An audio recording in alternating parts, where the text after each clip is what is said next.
Welcome to our siblings kitchen channel. Hi everyone. இன்றைக்கி நம்ம பார்க்க போகிற டிஷ் அங்காய் பொடி. அதுக்கு தேவையான பொருட்கள் என்னென்னன்றது நம்ம இப்போ பார்த்துடலாம். மணத்தக்காளி வத்தல் 1/4 கப் எடுத்துக்கலாம். ஜீரா 2 டீஸ்பூன், சுக்கு 2 துண்டு, காய வச்ச வேப்பம்பூ ஒரு 1/4 கப் எடுத்துக்கலாம். இப்போல்லாம் நாட்டு மருந்து கடையில் சூப்பர் மார்க்கெட்லேயே இது அவைலபிளாக கிடைக்குது.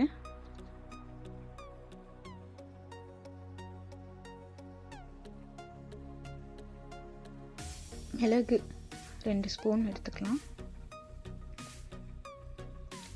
மல்லி 1/4 கப், ஃப்ரெஷ் கருவேப்பிலை கொஞ்சம், காரத்துக்கு நம்ம 3 காஞ்ச மிளகாவும் இதில் சேர்க்குறோம். கூடவே கட்டி பெருங்காயம் 2, சுண்டைக்காய் வத்தல் ஒரு 1/4 கப் எடுத்துக்கோங்க. அதே மாதிரி ஒரு 3/4 டீஸ்பூன் கல்லுப்பு. இப்போ நம்ம இதை எப்படி பண்ணலான்றதை பார்க்கலாம். பேன் எடுத்துக்கோங்க. அது கொஞ்சம் ஹீட் ஆனதும் நம்ம வச்சுருக்க பொருள் எல்லாத்தையும் தனித்தனியாக எடுத்து வறுத்து வச்சுக்க போகிறோம். ஸோ மல்லி போட்டு அது நல்லா ஃப்ரை ஆனதும் தனியாக எடுத்து வச்சுக்கோங்க. அடுத்து நான் சுண்டைக்காய் வத்தல் போடுறேன். அதுவுமே நல்லா ப்ரௌன் கலரில் ஆகணும். ஸோ அதுவும் வறுப்பட்டதும் அதையும் தனியாக எடுத்து வச்சுக்கலாம். மணத்தக்காளி வத்தல் அடுத்து அதுவும் நல்லா வறுப்படணும். வறுப்பட்டதும் அதையும் தனியாக எடுத்து வச்சுக்கலாம்.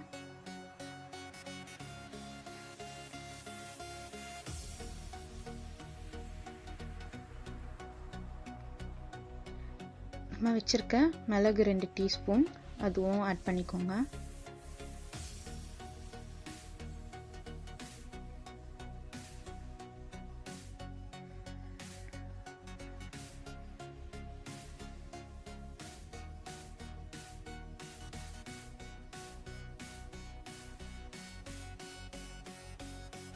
அடுத்து ஜீரகம் 2 டீஸ்பூன். ஜீரகம் வறுக்கும்போது நல்லா வெடிக்கும். ஸோ அது வெடிப்பட்டதும் நம்ம தனியாக எடுத்து வச்சிடலாம்.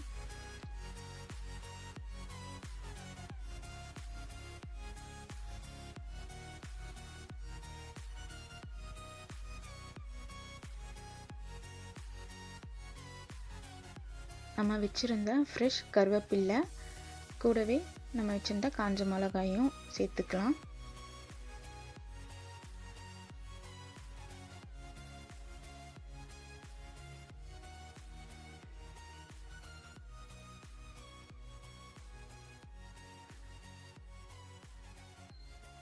காஞ்ச மிளகாயை நம்ம ஃப்ரை பண்ணி போடும்போது அதோட காரம் இன்னும் அதிகமாகவே ஆகும்.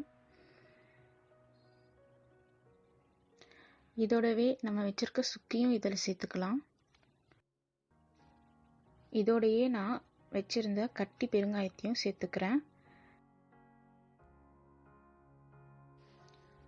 அடுத்து நம்ம வச்சிருந்த கல்லுப்பையும் இதில் நம்ம சேர்த்து வறுத்துக்கலாம்.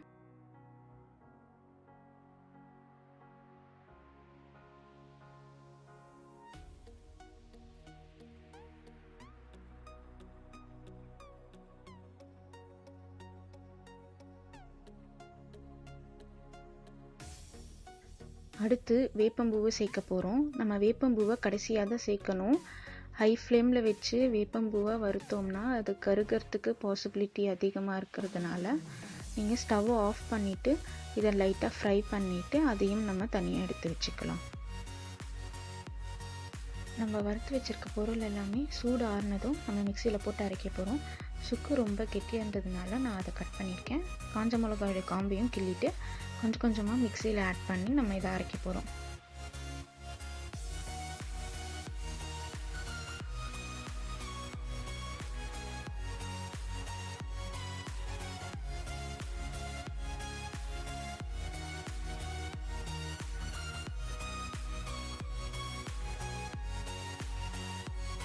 நம்ம அங்காய பொடி இப்போ ரெடி ஆயிடுச்சு.